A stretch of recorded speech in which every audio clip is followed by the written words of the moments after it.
Well, I'm Jackie Bailey. Currently, I am a management consultant with JBCL Consulting Ltd, which is my own company. And I also have another company, which is BU Personal Development Limited, and that's a personal development company. Okay. Education for me, I loved school. I really enjoyed it. But when I think about it, there wasn't much in school that represented me. Absolutely loved reading. Enjoyed being at school, loved my friends that I had at school, but if I wanted to look at anything that represented me, I had to go out and seek it myself. It wasn't represented within the curriculum. And anything that did look like me was very African American. There wasn't anything that really represented my experience of a black woman born in the UK to Jamaican parents. There wasn't anything that really spoke to the diaspora experience of African people. And so I'd always wanted to explore more about myself and my identity. And I think in education at school, the first thing that I did, and that was just part of me naturally, it was unknowing really, we had to do, and I can distinctly remember it was in third year, and we had to do a project on someone that had influenced us. And most black girls and some white girls at the time, if they did anyone black, it was Martin Luther King or Malcolm X. I did Marcus Garvey. And even the teacher said to me, thank you, because I've never heard of him. It's really interesting for me that we've had so many other girls in the school who've done things. But in order to get that information, I had to go to, I think it was 8411. The library there, and libraries elsewhere, but it was really interesting that the only libraries that had any information were libraries in predominantly black communities. So I suppose that sowed a seed for an organisation that I set up later. So I left school and I went to Xaverian. At that time, Xaverian, I'll say it was quite elitist. So I'd never even heard of it. I'd grown up round the corner from Xaverian in Rusholme. And so when my teacher said to me, we think you should go to Xaverian, my response was, what's that? Because all of my friends were going to Sheena Simon, there was Margaret Ashton College at the time, there were what's now Manchester or City College. So people were all going to there. I'd never heard of Xaverian, no one I knew had ever been to Xaverian. And so off I went to Xaverian, and promptly realised that I was one of probably 5 black people who were in Xaverian at the time. Thankfully, Xaverian's changed quite a lot since then. But when I speak to younger people and say, when I went to Xaverian, it was not in any way, shape or form representative of me. Suffice to say, that really impacted my experience of doing my A-levels. Didn't really enjoy them. Xaverian, to repeat again, was quite elitist because I couldn't do exactly the A-levels that I wanted to do.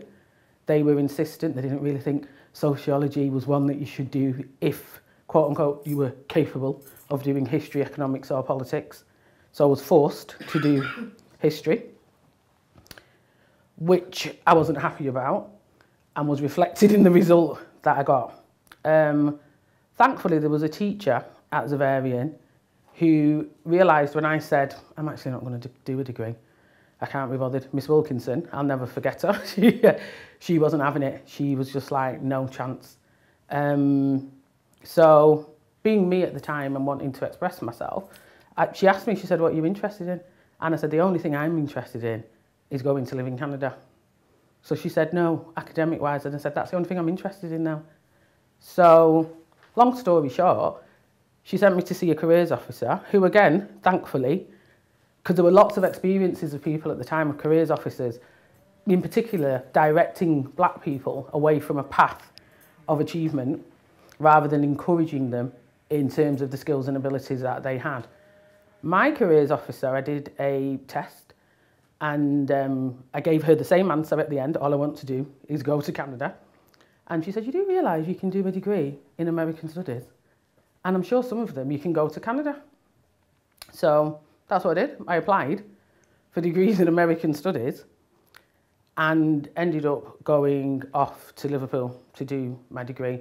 But what I think is very interesting, everywhere that I went for an interview, so I went to University of Manchester for an interview, I went to Nottingham for an interview, all of them asked me, where are you from? And I said, Manchester. And they were like, no, where are you from? So I later asked some white people who I knew, had they been asked that question? No. So again, I think that's something that speaks to our experience. And oftentimes when people ask us, where are you from? We will say, Manchester, and my parents are from. It's almost like getting it in before that question's asked of you. So it's a constant reminder that you're seen as other, not as part of the main, or you're not really from here, even if you are born here. And I think we do that naturally. I do it, I know I do. And I don't think about it, it's because I'm talking about it now. Why? I have, you know, I've thought about it before in my line of work, but actually we're always expected to give that additional bit of information. And I know if someone's parents are from Eastern Europe and that individual no longer has an accent or wherever, I'm sure nobody then says, yeah, but where are you really from? Because they're white, you know, they're fitting in. So in terms of education, I went off to Canada for a year, did a diploma in Canadian studies as while I was doing my degree. The curriculum in Canada was exciting. It was interesting. I found it innovative. I did communities and identities, which looked at the experiences of diverse communities in Canada. I did natives in literature. I did immigrant women in Canada, the modern history of Canada. I remember I did 5 topics and I didn't need to do 5, you only needed to do 4, but I couldn't decide. I was so enthused by the curriculum that I thought, well, I'll do an extra one. So, which I wouldn't have done here, I was like, oh. But I found it invigorating. I was part of what was called TIP, Trent International Programme in Canada. The university I went to had a massive exchange programme. And you could definitely see the shock on people's faces when I spoke, because they were so used to having primarily black students who were African, who'd come on the exchange programme, some Caribbean students, and if they had any other black students that were American or Canadian, they certainly weren't used to having people at the university who were black and sounded like me. And so I remember one person saying to me at the time, oh, you've acquired a really authentic British accent. And I said, it happens when you're born there. Because they were just, it was almost like for them, I didn't fit again into that box of how black people should sound. So it's interesting, wherever you go, there can always be that sense of other. But some of my very good friends to this day are from that international programme. And it was a very positive experience of university for me because of the range of people that were there, the diversity of people that were there. So on my travels now, you know, if I go to St. Lucia, someone I went to university with, you know, is there. If I go to different parts of Canada, someone I went to university with is there. So I've maintained those links to this day. It was really very positive experience, and it's where I met one of my now very good friends, Dr. Afua Cooper, who is a very influential black historian and poet, internationally renowned. And I got to know her because I was using one of her books to do one of my assignments in communities and identities. And I believe everything happens for a reason. She came in there Black History Month to the university, and I wasn't aware that that was going to happen. And I was very brave. Do you know what I mean? I went up to her and I said, can I interview you for my assignment? And she said, yes, but you'll have to interview me in Toronto because that's where I live. So I said, okay. My aunt lived there anyway. So my university was in Peterborough. So I happily went off and interviewed her. Now that would have been 1993. And Afua and I are still firm friends. Her achievements since then have been astounding. And things come full circle because her daughter, who now is phenomenal and has also written a book, and you've met her, is now my daughter's mentor. So everything for a reason, really. Very positive experience of university. Came back, finished my degree, so I did a 4-year degree. And then thought I'm going to have to get a job. At the time I was working in CNA, good old CNA, in the Arndale. And there were those experiences where my experience of university wasn't similar to a lot of people around me. My parents couldn't afford to give me loads of money. My final year of university, because I'd been to Canada, I lived in Manchester, commuted to Liverpool, worked 3 days a week while doing, you know, my 3 days in Liverpool. And they actually said to me, Jackie, if you carry on like this, you're not going to pass. I got the best marks I'd ever got in that year. I was adamant. And even though in that year I was on crutches for 6 weeks, which is another story, but yeah, and so they then took me aside and encouraged me to go for a PhD, but I didn't feel at the time it was my thing, because remember, I was the person who said, I don't want to do a degree, I'm just going to live in Canada. So the fact that I'd finished my degree, I'd always wanted to do a degree when I was younger. I think it was that experience of the 2 years at Zavarian, doing subjects that I didn't really want to do and weren't interested in. I didn't want to do Stuart England history, but then I went to Canada and did loads of history and loved it because it was about a different and diverse range of people. Could I just ask you then, because education is very much an important pathway to obviously helping especially black women, young black girls as they're growing into, you know, career paths, but sorry, just go on, pause there a minute. Yeah, go on. Sorry. 3, 2, 1. You made some very relevant points about education and the way it can steer you. You just mentioned then about not wanting to do a degree because of the time that's varying. And you also mentioned the elitism of actually not even knowing that I had no idea. No idea. And your postcode is obviously living in Hume-Mosside, so that's M15. I actually lived walking distance from Zavarian. Okay. I grew up in Rusholme, so my house was literally 5 minutes walk from Zavarian. I'd not heard of it. No one around me had heard of it. Interestingly, my next door neighbour, a white Irish young woman, who was still friends to this day, who'd gone to what at the time I think was Barlow High, she'd heard of it. So if you'd gone to particular Catholic schools or you'd gone to particular private or grammar schools, then Zavarian was in your sphere of knowledge. It wasn't in the frame for a working class black girl who'd grown up on an estate in Rusholme. So there was something that teachers saw that they thought, well, we'll recommend that she goes to Zavarian. But what about those people who would have had the abilities but teachers didn't inform them? Because I've never been a person just to think about, well, it's all right for me, so the people just need to fix up. Actually, there are things that go on in the system every single day that means that everyone's not able to access the same opportunities.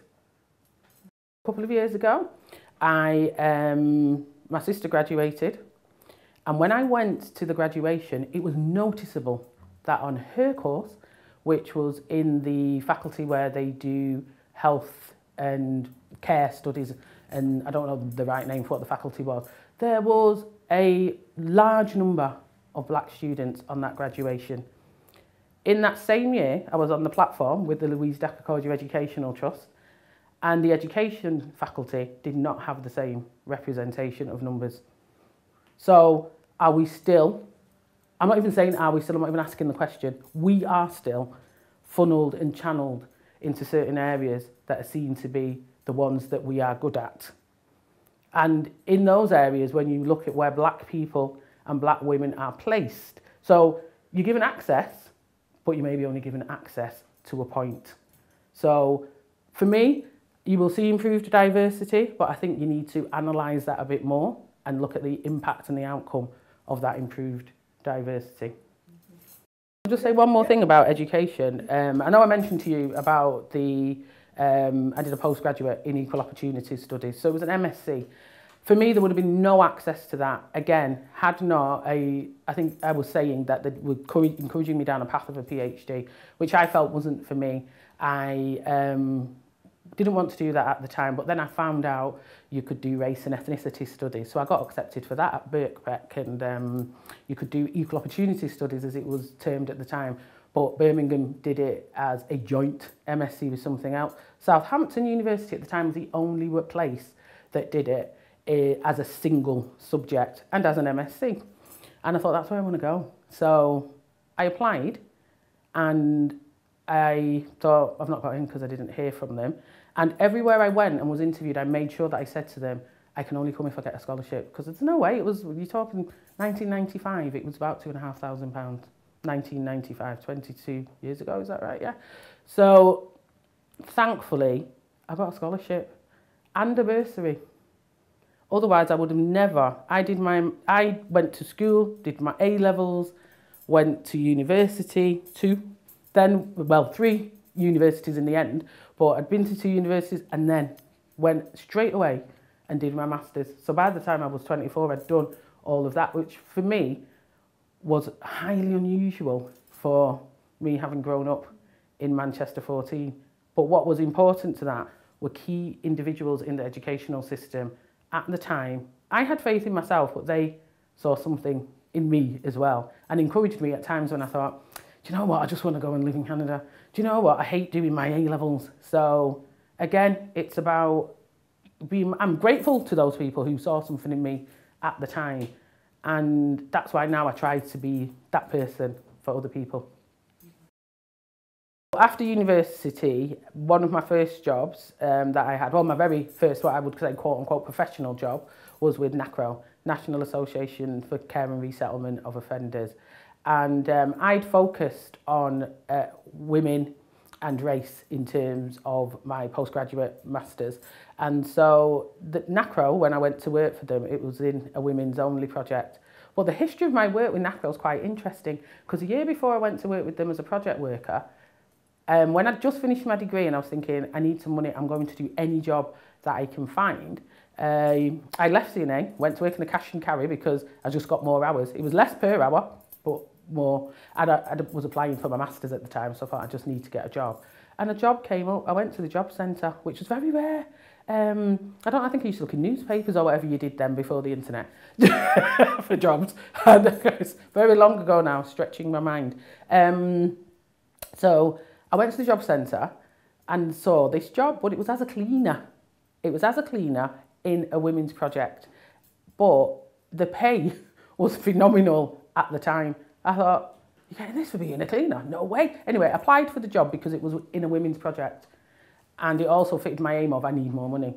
Got the job, and they used to always giggle there and say, oh, you know, you've got a bit more qualifications than us. I loved the job as a cleaner. And again, the area manager took me aside and she said, Jackie, we've got a job as a project officer. You're wasted as a cleaner. You need to apply. And I was like, oh, well, you know, I've never do. And she was like, look, just apply for the job. And I applied for the job. And the day before the interview, that's when I found out I'd got my scholarship and bursary for Southampton. So what's for you will never miss you, because I came back to Manchester from Southampton a year later, and a week after coming back, the same job was advertised with NACRO in the same team. Unbelievable. Applied for it and got it. So yeah, I did that work with women who were in contact with the criminal justice system, which really, it was an eye-opener. I thoroughly enjoyed the job, and it opened my eyes to the benefits of collaborative working, because within that team, you know, they had the health service coming in, so the GP did the surgery there once a week. We were in contact with probation officers, education training, housing, all sorts of areas. And what was particularly good for me was I decided that I wasn't going to get a full-time job, because I'd always been interested in advocacy and enhancing people's awareness of their rights. And so I decided that I was going to do voluntary work 1 day a week, and that's when I went to work at UCAB. So with the Citizens Advice Bureau, I volunteered doing 1 day of advice work per week. Okay. Actually, working at NACRO opened my eyes to the levels of self-harm within women, and also in terms of the 24-hour cover house that I would work in, because there were a range of properties that I worked across, what became very apparent to me was that a lot of women in contact with the system, with the criminal justice system, had experienced abuse in some way. Abuse involving coercion, manipulation, you know, from primarily different men in their lives, be it relatives, partners. So their experiences, it was at that point that I increasingly became filled with gratitude for my own experiences as a child, because I was able to have a much more knowledgeable comparison in terms of what happens to some people in their lives. Also, it was almost like a revolving door for some women. You know, they'd consistently, here we are trying to provide a system that rehabilitates, you know, gets people in contact with education and training, but actually reflecting on it, you think, what are we doing about the core, about the main issue that is almost creating whatever it is that's ending up with them being in contact with the criminal justice system. You know, what are people trying to block out when they're using drugs? What is it that, you know, it's those sorts of things that needed to be addressed, because it's almost like a sticking plaster, isn't it, without looking at actually what's causing that wound in the first place. While I'd decided, as I said, that I was going to do some voluntary work, and the Citizens Advice Bureau was where I chose because I wanted to understand more about welfare rights and understand around supporting and, you know, being able to enhance quality of life for people. And so I did, it was an advice worker 1 day a week, and then while I was there, they then asked if I'd be interested in being the community representative for Hume. In terms of the steering group. So I did that, and then I went onto the wider Manchester steering group. And it was only when you asked me about achievements that I thought, actually, that's quite an achievement, because I think by then I was only about 24 or 25. And I remember the very first meeting I went to of that steering group, and now at that point I had plentiful, big, huge, wide, long locks, 3 earrings and big ones, not, you know, in each ear, and I'd parked behind the CAB in my jalopy at the time, and in Swan Street, and got into the meeting. I was about 5 minutes late, and I got to the meeting, and I remember them, you know, I think it was the chair who said, "Young lady, I think you're in the wrong room. This is the meeting for the steering group of the Citizens Advice Bureau." And I went, "No, it's the right room. I'm the representative for Hume," and sat down. But it's very interesting. You know, I think only 2 people kind of shifted a bit uncomfortably. And whether anybody else at that meeting even remembers that, probably not. But for me, it was a real thing, because you've not asked me, you've just assumed that I am in the wrong room, based on what I can only see as age, race, you know, a couple of factors on how I look, appearance. And I always try not to assume anything by appearance, because so many times things have been said to me and I think that's because I'm a black person, that's because I'm a woman, that's because I'm a black woman. Yeah, so it is interesting what people think is all right to say when it's not. What I was learning through the CAB was that there were lots of people who had entitlements that they weren't aware of, more than I'd actually envisaged to begin with. And people, when they think of benefit entitlement, they often think about young families. You know, that's the main thing, they'll think about young families. But there were lots of things for individual people, you know, people who didn't have families who were struggling to get by. What I found in our community, and it came up, well, in our communities, and it came up again when I went to work for the local authority, was that there were a lot of elders at the time who weren't aware of things that they could apply for, such as attendance allowance, disability living allowance, and also in applying for those things. So if they'd go along to the CAB and they'd be made aware of it, when I was sitting in one of my, because the CAB at the time, and I'm sure they still have this approach now, you didn't just go and do your training and then sit in and advise people by yourself, you know, you'd shadow. And I'll never forget that one of the first ones that I was shadowing, there was an older black person who came in and they said, "Oh, I've got a problem with my foot." And they were going on and on having this conversation. But immediately they said foot. I thought, no, you need to check. You need to check, where do they mean? Because I know lots of older, in particular, Caribbean people, and in particular Jamaican people, if they're saying foot, it can be anything from your toe to your hip. And when we found out it actually wasn't the person's foot, because I said, can I just ask something at the end? And they looked at me, because obviously you're not supposed to be, you're meant to be observing. And I just asked the person, I said, can you show us where it's hurting? And it wasn't the foot. I think it might have been the calf or somewhere. But it's those kinds of things that we know, that if you're not in a system that understands how people articulate themselves, the importance of difference, why it's necessary to be thorough, why it's necessary to check. Because they're just not aware of that. Foot means foot to them. It doesn't mean, do you know what I mean? In the general system, foot means foot. So it was that sort of thing that made me start thinking, actually, there's areas of difference here that people aren't even aware of. And at that time, the local authority had what was known as a link worker project. And the link worker project was a diverse range of advice workers for different communities across the city. So they had one for Bangladeshi, Pakistani, they had Bosnian, Vietnamese, they had all an array, but they didn't have one for African Caribbean at the time. And then the post was advertised and I applied for it. And it just made me think of those experiences at the CAB where knowledge of language, culture had come into play and actually made for a much more relevant experience for someone. And what I'd found in Britain with African Caribbean communities, because they see the communities as English speaking, that there are lots of services that may well be open to other communities that they don't think there's a specific need for a targeted service.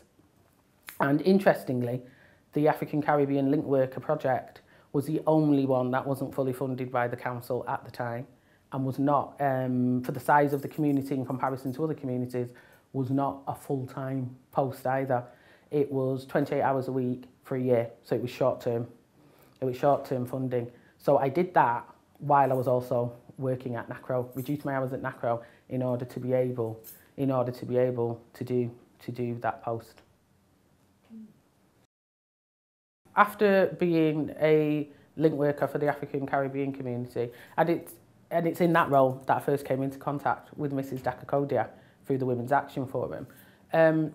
So in that role I then became the senior link worker, so supervised the team in Hardwick, and I recommended that actually the job and the team move from being called the Link Worker Project to the Link Worker Advice Service, because I was very aware of the fact that a lot of things that were there to support black and other non-white communities were often set up and termed projects. So there was never any kind of, these are going to be here forever. There was always kind of a temporary nature to it. And I thought, this is a service, it's not a project.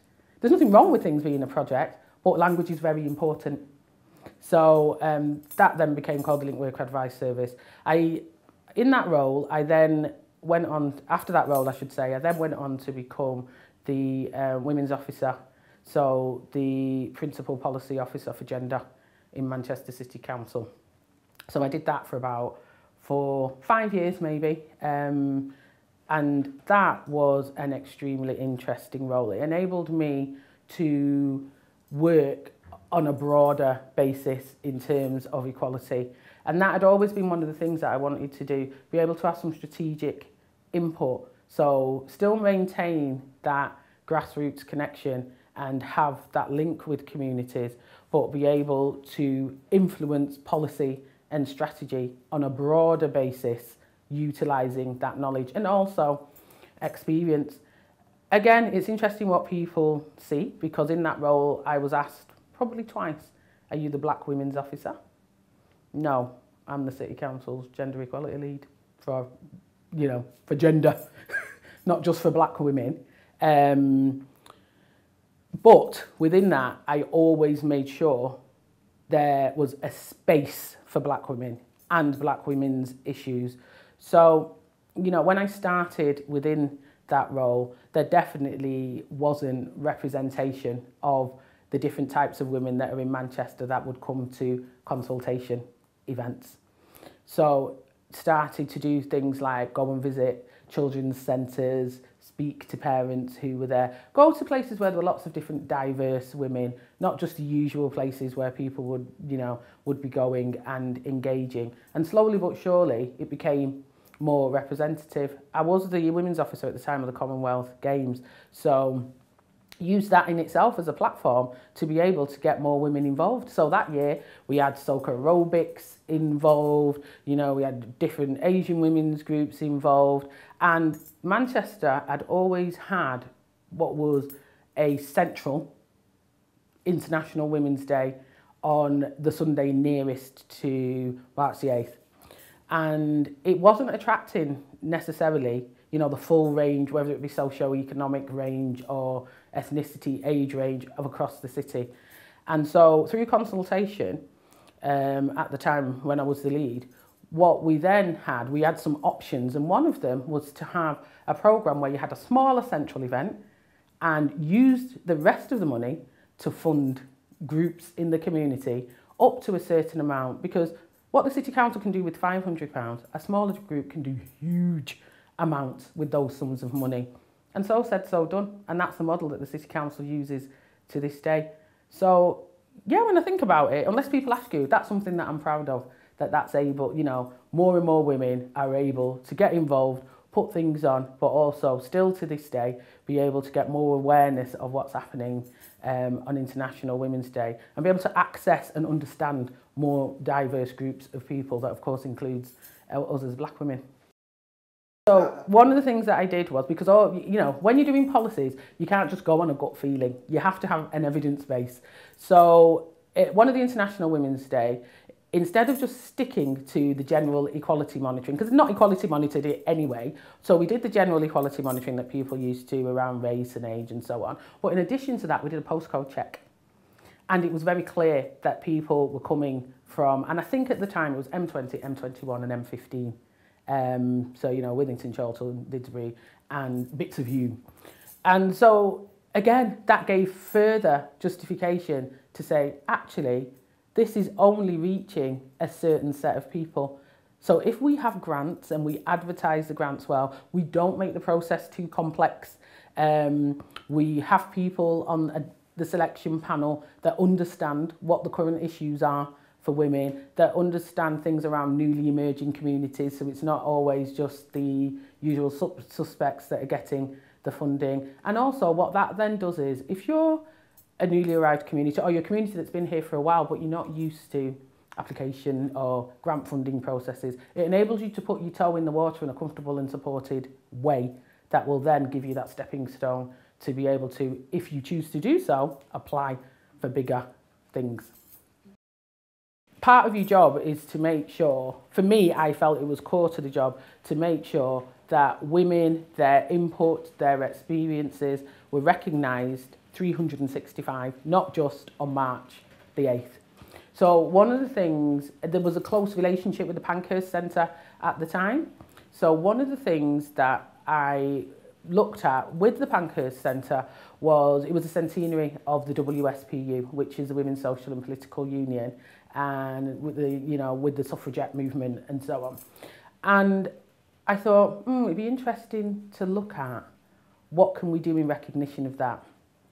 And I didn't think that we should have it on International Women's Day, because it would get lost in the, this is all part and parcel of International Women's Day. And we shouldn't only be celebrating women and their achievements on one day. I feel very much the same about Black History Month. I'm black 365 days a year. Why is everything crammed into October? It's just, it's ridiculous. So I put forward a proposal that in celebration of this centenary, that we should have Manchester Women's Awards. And there was an award for that, there was a Pankhurst Award, and we looked at different areas of achievement. I think there was one for health, education, business, and so on. So that was the first of what then became the annual Manchester Women's Awards. And at that time, while I was in that role, they always took place in October or November, never in March. As I say, on the basic premise that I've already discussed. And again, those awards are still go on to this day, although now I think they have merged them into March. I think it's a mistake. They need to move them. They need to move it to somewhere else. Anything for any particular group that needs to express themselves, have a voice, not explain, but feel comfortable in themselves, should not just be forced into a specific period of time because they have those experiences every single day of their lives. After working at Manchester City Council, and I also think it's important to say that in some of the strategic work at Manchester City Council, so when we were looking at gender equality, one of the things that I did was we had a scrutiny, I said there needs to be a gender equality scrutiny panel. And we invited different groups of people to come in and look at what the council was doing on gender equality. And not your usual suspects. So it's good, Oxfam were there. In fact, at the time, Oxfam invited me to go to Yemen with them, but I couldn't because I was pregnant. So I wasn't allowed to go. But Oxfam were there. Now, they would traditionally be involved in something like that. But we had Bangladeshi women group involved. Jamaican Society came to a few meetings. You know, Pakistani women's groups came to a few meetings. We wanted a different range of people to be able to look at, actually, this is what the council's proposing to do. What do you think about it? How will this impact your community? To make us think about it and its broader impact. So I think it's important that, you know, general people in the community are able to have access to those things and feel that their voices are being heard. In terms of moving to the NHS, I went to work for a mental health trust. And at the time that I went to work for the mental health trust, there was a big health project in place called Delivering Race Equality in Mental Health. So it was called DRE. That had come out of the death of David Rocky Bennett, who had been controlled and restrained and had died. And one of the aspects of that was something called the Count Me In census, where on a particular day, I think it was in March, they would look at the makeup, ethnic makeup it started off with, but ended up being more equality groups of inpatients. Now, what a lot of organisations were doing were just taking that information and sending it off. I think at that time it was the Healthcare Commission, which then became the Care Quality Commission. I have never been a fan of just collecting equality monitoring information if you're not going to use it and usefully use it. So for me, don't bother asking me if you're not going to use it in a way that's going to either make your service more relevant to me and is going to make a difference. So I said to the organisation, why are we just collecting this information and sending it off? Because it was just, you know, being collected. Performance would put it into a very data-driven report, and that was it. I actually took the report, read it, did some analysis of the trends and said, actually, this is what this is showing. So, for example, there was a massive amount of control and restraint in one area of the organisation. And obviously we were looking at it in terms of ethnicity. And when I looked at it, it was for someone that had come within one of the black ethnicities. Well, I didn't know it was someone at the time, in one of the black ethnicities. And I thought, that's interesting. What's going on there? So by delving into it, it looked like there were lots and lots of different incidents or different people. It was actually one particular person. Well, you would never know that if you just take the information as it's presented. So it was about getting more used to usefully analysing the information, making sure that we were using it to inform the development of services, to review services and make services more appropriate to the needs of different service users.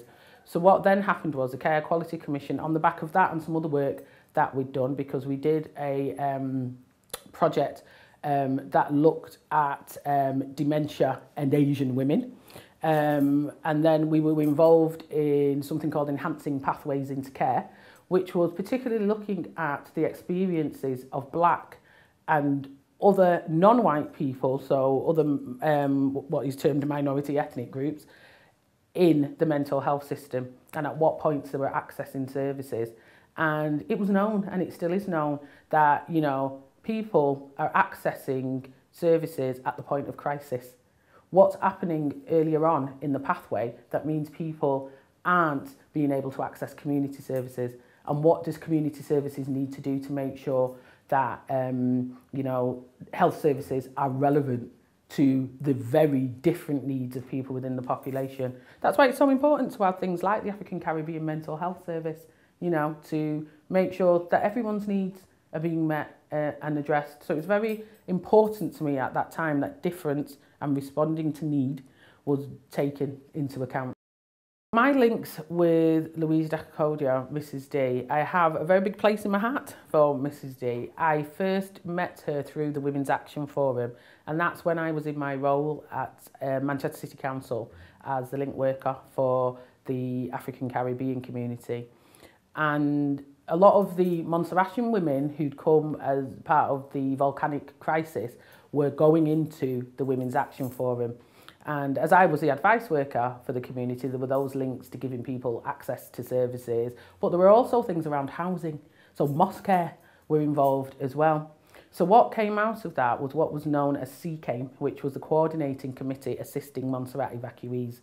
So that was a collaboration between, it was joint working between the Women's Action Forum, because obviously, as I said, a lot of the women were going in there with whatever issues that they had. They would then, you know, direct women to the service that I was providing through the City Council as the African Caribbean link worker, and then obviously around housing, that's where mosque care became involved. Because at the time we were the key players in it, we thought actually we should just have a committee, it makes sense. I think Mrs D was instrumental to that. She was the one who said it. And I remember thinking when I first went to that meeting, because here's me mid-20s, and thinking, oh, I'm going to this meeting, but it was great. Mrs D was very embracing. And I think some of my reservation before the meeting was based on my experiences of engaging with other elders who were very much not overly enamoured with the fact that I had long locks, nose pierced, lots of earrings and jewellery, maybe didn't fit in with their view of what maybe someone who works with the City Council and is providing a quote-unquote quality service. Well, I knew my stuff. So, you know, people got what they needed. I was dressed appropriately for work. So Mrs D, that was not an issue to her. You know, she could see when someone knew their stuff, and I felt extremely embraced by her for what I could bring. So she would ask me things. She would, you know, she'd say, right, Jackie, so this is what most of the women are coming with. What do you think? What do you think we can do? She was very engaged in that process. And that was my first contact with Mrs D. And it was a very warming contact. I think people might have seen Mrs D on the outside and thought, oh, what a formidable woman. Just even the way that she looked and she came across and she spoke, but her heart was in the right place and she had the right principles and wanted to drive things forward for black people and you know, and in particular African people. And that was very, very important. So to work with her, I found it really, really helpful. The Montserratian community, for me, in terms of, one of the things with that was there was constantly, they weren't getting access to some of the benefits that they should have. You'd be constantly explaining that they're entitled to this. They've come on an evacuation programme, you know, it's a territory and so on and so on. In the end, what happened is, and I can remember my manager's face, I said to her, the High Commissioner for Montserrat is coming to Manchester. We'd been speaking all the time to the Benefits Agency and explaining to them the rights that people had. And it was just good that people got to have their voice, have their say. Absolutely fantastic community spirit within that community. And yeah, I ended up going to Montserrat twice. Thoroughly enjoyed it, loved it, would go again. Not other people are like, oh, they've had a volcano, what are you doing? So, but thoroughly loved it. And that was off my own bat, nothing to do with work. I just thought I really want to go. So yeah, introduced to Mrs D through that. Then maintained connections with Mrs D because of course I became the women's officer with the City Council, and Moshwa at that time had a crucial role in terms of what was going on with women in probably M12 to 16 and beyond. So was one of the places that I would go to make sure I kept my hand in terms of what's happening to real people, because sometimes people use that term ivory tower, and you can get policy officers who go and just sit in the ivory tower and you don't keep your hand in, you don't keep it real, you don't, you know, understand what's happening on a daily basis. But that to me was crucial. So, you know, at the time there was a lot of work with Moshwaf, Wendy Henry, Jackie Brown was there at the time as well. Tony was there too. A lot of work with Jeanette Stanley. So, you know, a range of people being involved. Great, you know, making sure that women's rights, women's voices, people are accessing the right services.